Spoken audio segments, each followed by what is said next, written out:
In the beginning of September, I was deployed by the Red Cross to serve the Afghans in Fort McCoy.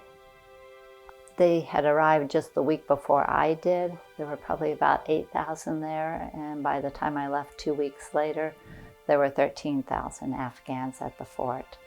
It was a wonderful experience to be able to work with the Afghans. They were also grateful to be here.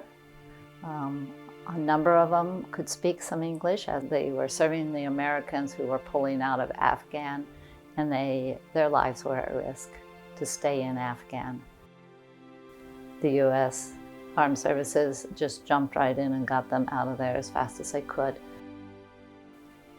I met a young woman who was a student. She was 2 years at the university and hoping that she could continue her education here. I met another woman who was a civil engineer. Our interpreter was a physician. Most of them in the first group that came, they were allowed one suitcase, and those suitcases were lost between Afghan and the U.S.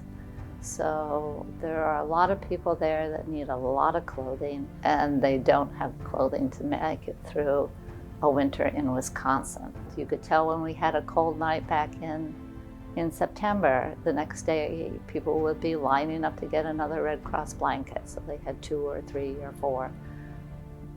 They all wear sandals. They're going to need some boots and coats. But the clothing, lots of times they'd run out of the right shoe size, or the people were given like 20 minutes because there's 13,000 people. So to pick out what they could, and one woman was able to pick out clothes for 2 of her children, but didn't have time to pick out any for herself.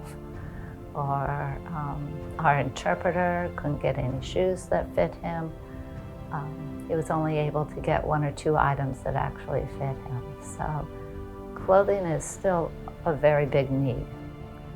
If you'd like to help, on the Amazon website, you can order clothes, and the shipping is free to Fort McCoy.